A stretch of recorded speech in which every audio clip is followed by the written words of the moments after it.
గురు పూర్ణిమ దినోత్సవాన్ని పురస్కరించి హైదరాబాద్లోని Siddhartha foundation Buddha innovative scientific research సెంటర్లో 3 days మిడ్ బ్రెయిన్ పై యాక్టివేషన్ పైన 3 days వర్క్షాప్ కంప్లీట్ చేసుకొని గురు పూర్ణిమ సెలబ్రేషన్స్కు సంబంధించి ఈరోజు ఈ కార్యక్రమం ఎస్పీ అన్నపూర్ణ శ్రీపతి పండితారాధ్యుల అన్నపూర్ణ అమ్మగారి గురు బోధనలో ఈరోజు ఈ కార్యక్రమం ఏర్పాటు చేసుకోవడం జరిగింది.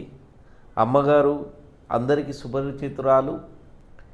ఎన్నో దమ్మపద పైన తన జ్ఞానాన్ని ఎంతో విశిష్టంగా అందరికీ అందేలా ఈ ధ్యానం అనే తరానికే కొత్త నిర్వచనం తెలుపుతూ ఆమె నాటి నుండి నేటి వరకు కూడా రోజు ఒక కొత్తదన ఈ ప్రపంచానికి పరిచయం చేస్తూ ఈరోజు అమ్మగారు మనతోటి ఉన్నారు. ఆమె నుండి ఈరోజు మనం గురు పూర్ణిమకు సంబంధించి ప్రతిదీ కూడా ఎవరికి ఏ చిన్న డౌట్ ఉన్నా కూడా అందరి సందేహాలు తీర్చడానికి ఈ కార్యక్రమం ఏర్పాటు చేసుకోవడం జరిగింది. అందులో భాగంగానే ఇలా అమ్మగారితో ఈ గురు పూర్ణిమ వేడుకలు జరుపుకోవడం మా అందరికి కూడా ఆనందదాయకం. అందులో భాగంగా ఈరోజు క్వశ్చన్ అండ్ ఆన్సర్స్ సెక్షన్స్ అమ్మగారితో పెట్టుకోవడం జరిగింది. దానికోసము అమ్మగారిని కొన్ని క్వశ్చన్స్ అడుగుతాము. దానికి అమ్మగారు జవాబిస్తూ జ్ఞానంతో ఎలా ముందుకు పోవాలి, ధ్యానంలో ఇంకా మునుముందుకు ఎలా పోవాలి, అసలు ఈ ధ్యానం అంటే ఏంది, ఒక మనిషి జీవితానికి ఇది ఎందుకు అవసరమో అమ్మగారి నుండి తెలుసుకుందాం. అన్నపూర్ణ అమ్మగారు నమస్తే అమ్మ. మీరు మాతో ఈరోజు మాకు సమయాన్ని ఇవ్వడం చాలా సంతోషదాయకం. అసలు ఈ గురు పూర్ణిమ అనేది ఎందుకు జరుపుకుంటారు, దీని విశిష్టత ఏంటిది, దీన్ని ఎందుకు జరుపుకోవాలి? ప్రియమైన ఆత్మీయులారా, అందరికీ నమస్కారం. మొదటగా మీ అందరికీ గురు పూర్ణిమ పర్వదిన శుభాకాంక్షలు. భారతదేశం అనేది పురాతన కాలం నుంచి ఒక జ్ఞానానికి విజ్ఞానానికి మూలంలాగా ఉంది. ప్రపంచ దేశాలు కళ్ళు తెరవనప్పుడు భారతదేశం అనేది ఒక గోల్డెన్ ఎరాని చూసింది. ఆ గోల్డెన్ ఎరా అనేది భారతదేశానికి ఎందుకు వచ్చింది? ఆ సమృద్ధి, ఆ సంపద, అదేవిధంగా ఆ కల్చర్, సివిలైజేషన్, ఆ నాగరికత అనేది ఎందుకుంది? కొన్ని దేశాలు అసలు అస్తిత్వంలో ఉన్నాయా లేదా అనేటటువంటి క్రమంలో కూడా భారతదేశం అనేది ఒక వెలుగుని పంచింది ప్రపంచానికి. పశ్చిమ దేశాలన్నీ కూడా శాస్త్ర సాంకేతిక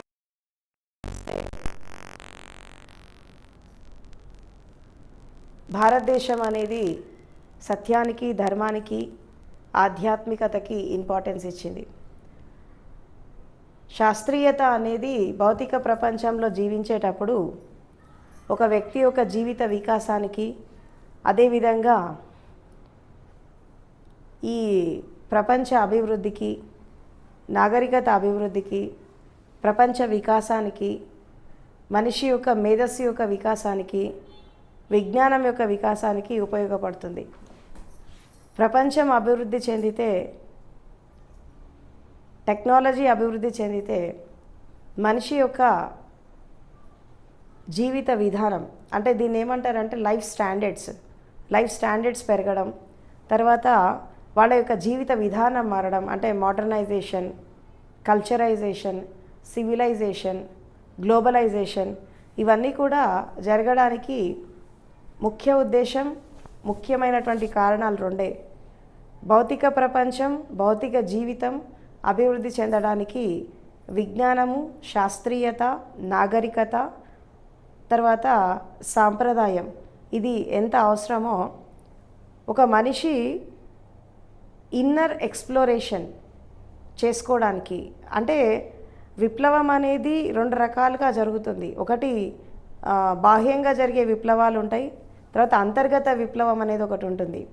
ఈ బాహ్యంగా జరిగే ఈ విప్లవం అనేది ఒక వ్యక్తి తను పడినటువంటి కష్ట నష్టాల నుంచి, తన జీవిత అనుభవాల నుంచి, తర్వాత తను ఎదుర్కొన్నటువంటి సమస్యల నుంచి బయటికి వచ్చేసి ఒక రెవల్యూషనరీగా బయటికి వచ్చి తను పడినటువంటి బాధ వేరే వాళ్ళు పడకూడదు అనేటటువంటి ఉద్దేశంతో సామాజిక మార్పు కోసం, మనిషి జీవితంలో యొక్క మార్పు కోసం, తర్వాత ఈ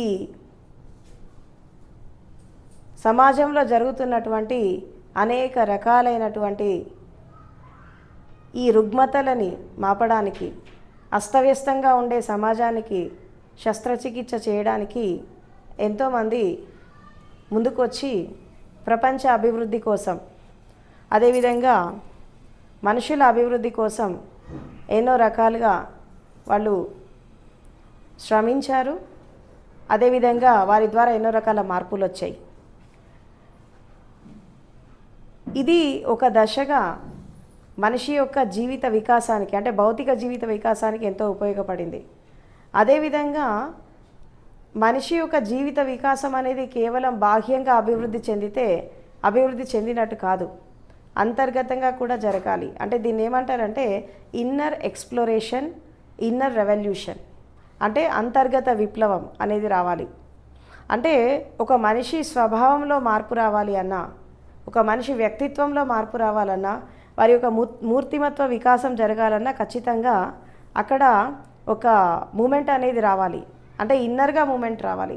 అందుకే ఇన్నర్ రెవల్యూషన్కి కొంతమంది ఫిలాసఫర్స్ ఇచ్చినటువంటి పేరేంటంటే స్పిరిచువల్ రెబెల్స్. రెబెలియస్నెస్ అనేది లోపల వస్తుంది, బయట కూడా వస్తుంది.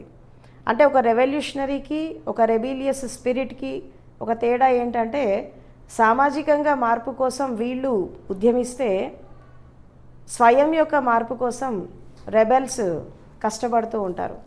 అంటే ఒక విధంగా చెప్పాలంటే సమాజంలో జరుగుతున్నటువంటి అనేక రకాలైనటువంటి విభేదాలను దాటుకొని, అనేక రకాలైనటువంటి డిస్క్రిమినేషన్స్ దాటుకొని వీళ్ళు అన్నిటినీ వదిలేసి త్యాగం చేసి వాళ్ళ జీవితాన్ని ఒక వెలుగు మార్గంలో నడిపించుకుంటారు.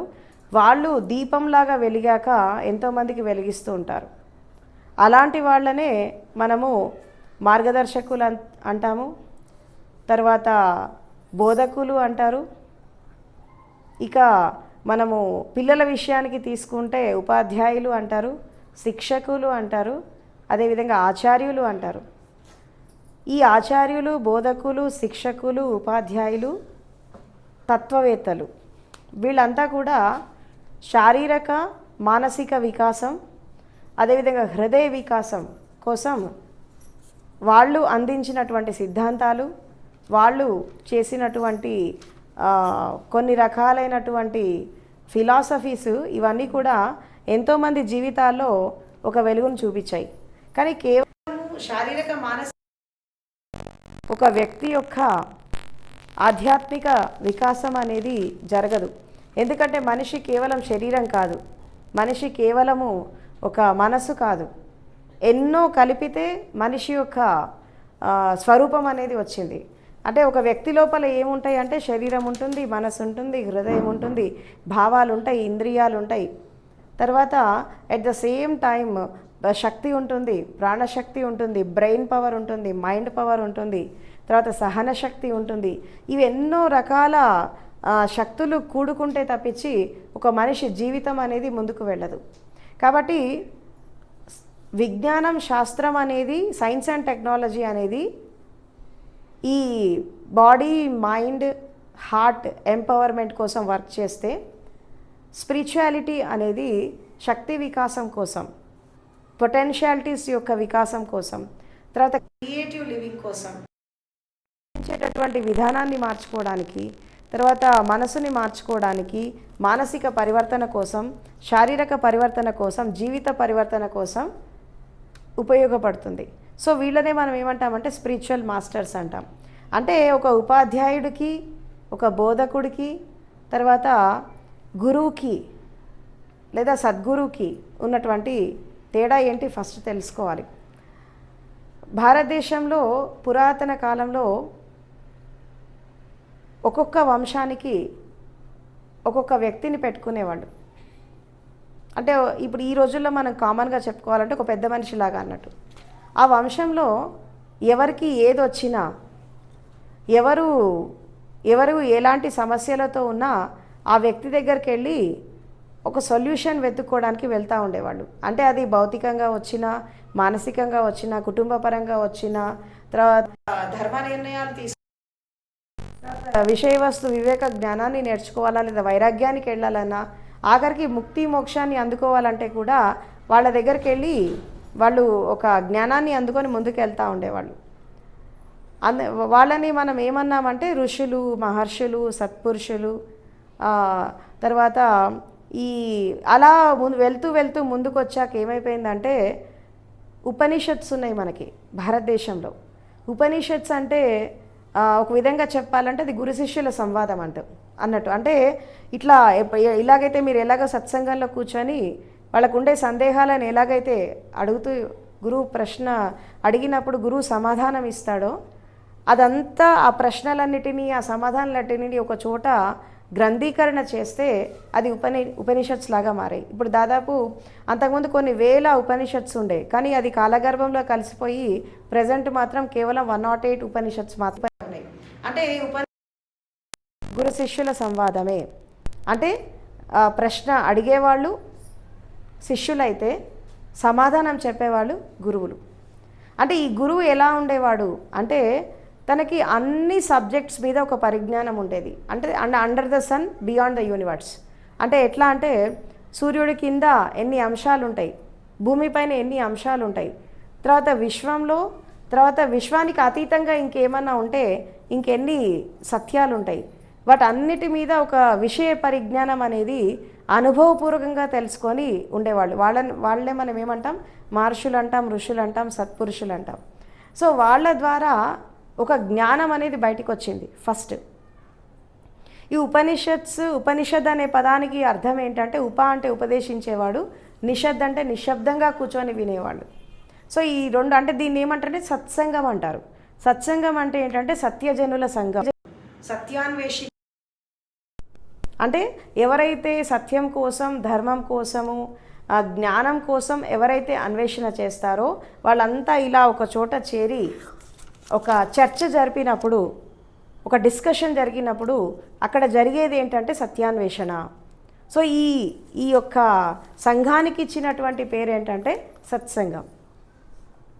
ఇట్లా గురు శిష్యుల పరంపరలో ఎంతోమంది మనకి కాంట్రిబ్యూట్ చేశారు. యాక్చువల్గా ఈ గురు పౌర్ణమిని వ్యాస పూర్ణిమ అంటారు, ఆషాఢ పూర్ణిమ అంటారు, గురు పూర్ణిమ అంటారు. దీనికి రకరకాల పేర్లు ఉన్నాయి. మనకి సంవత్సరంలో ఎన్నో పౌర్ణమిలు ఉన్నాయి. కేవలం ఈ పౌర్ణమి మాత్రమే గురు పూర్ణిమ అని ఎందుకు అంటారు, ఈ ఆషాఢ పూర్ణిమనే గురు పౌర్ణమి అని ఎందుకు అంటారు అంటే,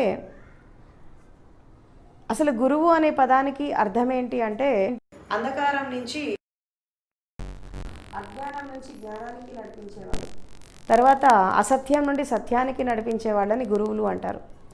అయితే ఈ గురు తత్వంలో మనము వెళ్తున్నప్పుడు, గురువు యొక్క స్థితిని మనం అందుకుంటున్నప్పుడు, గురువుని ఎప్పుడు కూడా మనం ఒక వ్యక్తిలాగా చూడొద్దు, ఒక శక్తిలాగా చూడాలి. ఎందుకంటే గురువు ఎప్పుడు కూడా నువ్వు శరీర రూపంలో చూస్తే గురువులో నీకు ఎన్నో కనిపిస్తూ ఉంటాయి. కనిపించినప్పుడు ఏమవుతుందంటే ఆ గురువుతో నువ్వు ట్రావెల్ చేయలేవు. ఆ చేయలేనప్పుడు నీ జర్నీ అక్కడ ఆగిపోతుంది. అంటే నువ్వు మనిషివి, తను కూడా మనిషి అని శారీరకంగా చూసినప్పుడు, లేదా మానసికంగా చూసినప్పుడు, ప్రపంచికంగా చూసినప్పుడు ఆ గురువు నీతో ఈక్వల్గా అనిపిస్తాడు. ఏముంది తనలో విశిష్టత, నేనున్నట్టే ఉన్నాడు కదా అని కనిపిస్తాడు. కానీ ఆ గురువు లోపల జ్ఞానాన్ని ఎప్పుడైతే చూస్తావో, ఆ గురువు లోపల వెలుగు ఎప్పుడైతే చూస్తావో, ఆ గురువు లోపల ఎప్పుడైతే ఒక ఉన్నతమైనటువంటి స్థితిని నువ్వు దర్శించగలిగితే అప్పుడు గురు తత్వంలోకి నువ్వు ఎంటర్ అవుతావు. గురు తత్వంలోకి ఎప్పుడైతే మనం ఎంటర్ అవుతామో అక్కడ ఏం జరుగుతుంది అంటే మనము ఆ యొక్క శరీరంతో, మనసుతో, భావాలతో, ఆలోచనలతో కాదు, ఆ చైతన్యంతో మనం ఎంటర్ అవుతాం. ఎప్పుడైతే గురు చైతన్యంలోకి ఎంటర్ అవుతారో అప్పుడు గురువుకి శిష్యుడికి తేడా లేదు, దే ఆర్ వన్. ఎందుకంటే శరీరాలు వేరైనా శక్తి ఒకటే, శరీరాలు వేరైనా చైతన్యం ఒకటే. ఈ స్థితికి వచ్చినప్పుడు అప్పుడు గురు శిష్యుల మధ్యలో మనకి ఎలాంటి విభేదం అనేది ఉండదు. అయితే ఈ ఆషాఢ పూర్ణిమని గురు పూర్ణమిలాగా చేయడానికి ముఖ్య ఉద్దేశం ఏంటి అంటే, మనకి ఆషాఢ మాసంలో వర్షాలు ఎక్కువ పడుతూ ఉంటాయి, అవునా? దీనికంటే ముందు మనకి ఎండాకాలం ఉంది, సమ్మర్ ఉంది. ఈ సమ్మర్ అయిపోయాక వర్షాలు వస్తూ ఉంటాయి. ఈ వర్షం తర్వాత మళ్ళీ శీతాకాలం వస్తూ ఉంటుంది. శీతాకాలం వచ్చాక మళ్ళీ స్ప్రింగ్ సీజన్ వస్తుంది, ఆకురాలే కాలం అంటారు, దాన్ని ఏమంటారు, మాఘమాసం అంటారు. అంటే ఒక్కొక్క ఋతువులో ఒక్కొక్క స్థితిలో ఒక్కొక్క మనిషి యొక్క జీవిత విధానం అనేది ఒక్కొక్కలాగా ఉంటుంది. మనం జనరల్గా మన జీవితంలో కూడా ఎన్నో చూస్తూ ఉంటాం. అంటే ఎట్లా అంటే, ఇప్పుడు వేడి బాగా ఎక్కువైపోయి సమ్మర్ వచ్చినప్పుడు ఆ మనిషి యొక్క జీవిత విధానం ఒకలాగుంటుంది. అదేవిధంగా ఒక వ్యక్తి యొక్క జీవితంలో కూడా మండే కాలము, ఎండాకాలము, ఈ ఈ రకరకాల కోరికలు, రకరకాల వాసనలు, రకరకాలైనటువంటి స్థితులు వస్తున్నప్పుడు బయట ఎండ ఎంత ఉంటుందో నీ లోపల ఫైర్ కూడా అంతే ఉంటుంది. ఎప్పుడైతే ఈ ఫైర్ మండి మండి మండి ఏం జరుగుతుంది అంటే, ఈ కాలం అనేది మారినప్పుడు, ఆ స్థితి అనేది మారినప్పుడు, మెల్లమెల్లగా చల్లటి వాతావరణం వస్తున్నప్పుడు మెల్లమెల్లగా వర్షం వస్తూ ఉంటుంది. ఆషాఢ మాసంలో, ఆషాఢ మాసంలో పౌర్ణమి రోజు మీకు చంద్రుడు కనబడతాడా? ఎప్పుడో ఒకసారి కనబడతాడు. ఆ మబ్బులు వెళ్ళిపోయాక అర్ధరాత్రి లేచి చూస్తే కనబడతా ఉంటాడు. అదేవిధంగా ఒక వ్యక్తి జీవితంలో కష్టాలని, నష్టాలని ఎదుర్కొంటూ, దుఃఖాలను ఎదుర్కొంటూ, ఈ రకరకాల స్థితుల్లో మనిషికి దుఃఖం వచ్చినప్పుడు, అహంకారం వచ్చినప్పుడు, కోపం వచ్చినప్పుడు సత్యం కనబడదు. ఎందుకంటే అది కమ్మేస్తుంది మనిషి యొక్క ఆ మనసుని కమ్మేస్తుంది. ఆ కమ్మేసినప్పుడు ఏమైపోద్దంటే మసకగా, చీకటిగా, వెలుగు లేకుండా కన్నీళ్ళు అనేది వర్షం ధారల్లాగా కారుతూ ఉంటాయి. మనిషి దుఃఖంలో ఉన్నప్పుడు ఆ కన్నీరులాగా కారుతూ ఉంటాయి. కాబట్టి అలాంటి స్థితిలో ఉన్నటువంటి మనుషులకి ఒక పౌర్ణమి వెలుగులాగా గురువు వాళ్ళ జీవితాల్లోకి వచ్చినప్పుడు ఈ వర్షం ధారలన్నీ ఆగిపోయి, ఈ మాయ అనే మబ్బులు తొలగిపోయినప్పుడు గురువు ఒక పౌర్ణమి చంద్రుడిలాగా కనబడతాడు. అందుకే ఎన్ని పౌర్ణములున్నా ఆషాఢ పౌర్ణమిని గురు పౌర్ణమిలాగా చేస్తారు. ఎందుకు అంటే, గురువు పౌర్ణమి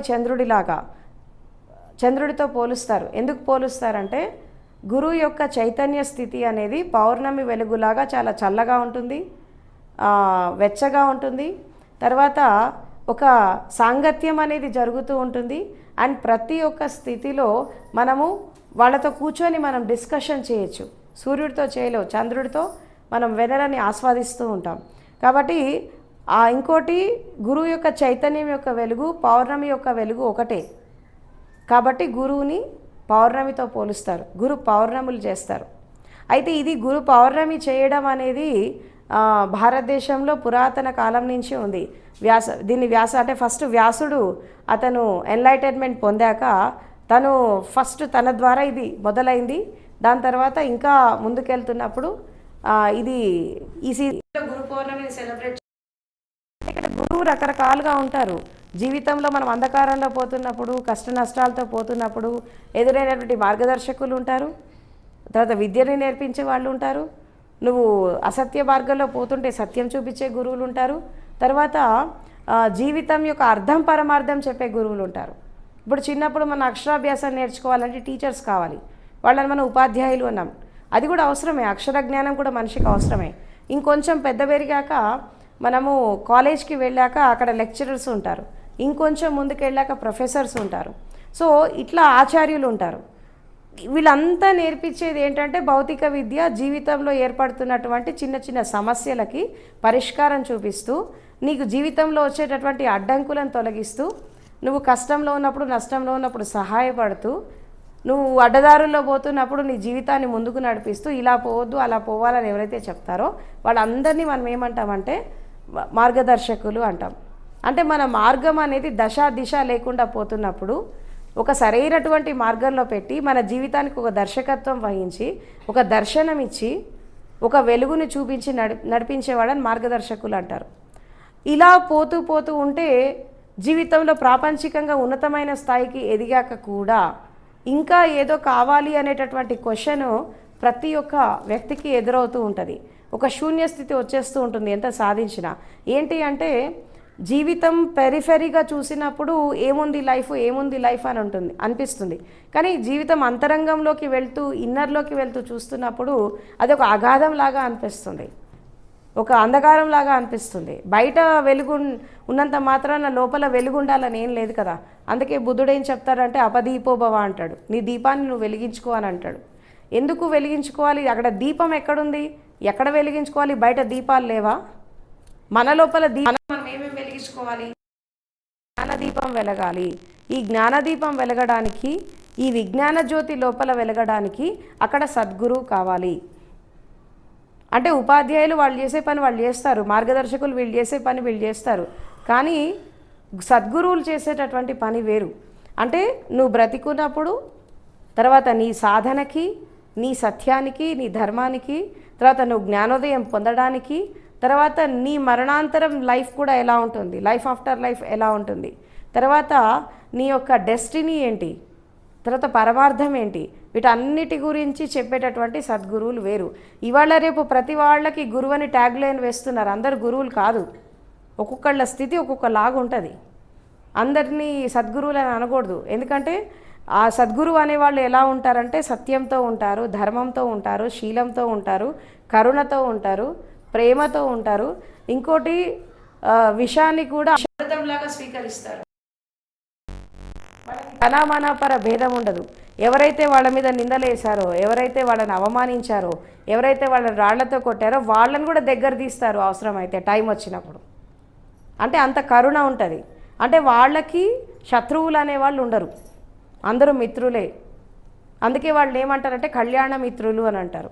అంటే మానవ కళ్యాణం కోసం, లోక కళ్యాణం కోసం వాళ్ళ సర్వస్వాన్ని అర్పించి జ్ఞానాన్ని పంచుతూ మనుషుల యొక్క శ్రేయస్సు కోసం, ప్రపంచం యొక్క శ్రేయస్సు కోసం వాళ్ళు ముందుకు వెళ్తూ జ్ఞానోదయాన్ని అందించడానికి, బుద్ధత్వాన్ని అందించడానికి ఎవరైతే ముందుకు వెళ్తారో, సో అలాంటి గురువులందరినీ తలుచుకొని గురు పౌర్ణిమ చేస్తారు. సరే, ఎవరు ఏ విధంగా జ్ఞానోదయాన్ని అందుకున్నా ప్రతి ఒక్కళ్ళు కూడా ఆ గురు మండలంలో, ఆ గురువుల యొక్క సంఘంలో ప్రతి ఒక్కళ్ళు కూడా దాంట్లో భాగమే. తర్వాత గురు పౌర్ణమి యొక్క విశిష్టత ఏంటి అంటే, అసలు పౌర్ణమి యొక్క విశిష్టత ఏంటంటే, పౌర్ణమి అనేది ప్రతి నెల వస్తుంది మనకి. అమావాస్య పౌర్ణమి రెండు ఉన్నాయి ప్రతి నెల. ఈ అమావాస్య పౌర్ణమి ప్రతి నెల వస్తున్నప్పుడు అమావాస్య అంటే చీకటి, పౌర్ణమి అంటే వెలుగు. పూర్వకాలంలో సాధన చేసేటప్పుడు ఈ అమావాస్య రోజు స్టార్ట్ చేసి 15 రోజులు ఖచ్చితమైన సాధన చేసి పౌర్ణమి వచ్చేలోపు వాళ్ళు ఎన్లైట్ అయిపోయేవాళ్ళు.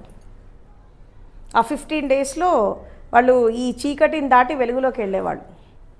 సో పౌర్ణమి అనేది ఒక వెలుగుకి గుర్తు, జ్ఞానోదయానికి గుర్తు, తర్వాత మన చైతన్యానికి గుర్తు పౌర్ణమి అనేది. అందుకే పౌర్ణమి రోజు యూనివర్సల్ కాన్షియస్నెస్ అంటే కాస్మిక్ ఎనర్జీ అనేది భూమిపైన దాని ప్రవాహం చాలా ఎక్కువ ఉంటుంది. తర్వాత చంద్రుడి యొక్క వెలుగు ఆ డివినిటీతో ఎక్కువ నిండి ఉంటుంది. కాబట్టి పౌర్ణమి రోజు సాధన చేస్తే మనకి త్వరగా ఒక ఉన్నతమైన స్థితికి వెళ్తారనేది ఇప్పుడు ఒకప్పుడు కూడా. ఇది నమ్మకం కాదు, అనుభవం, ప్రతి ఒక్కళ్ళ అనుభవం ఇది. విశిష్టత ఏంటి అంటే గురువుకి కృతజ్ఞతాభావం చెప్తూ, తర్వాత గురువు ఇచ్చినటువంటి జ్ఞానాన్ని అందుకుంటూ, గురు సాంగత్యంలో సాధన చేసి జ్ఞానోదయాన్ని పొందాలి అనేటటువంటి మెసేజ్ ఇవ్వడానికి గురు పౌర్ణమిలు చేస్తారు.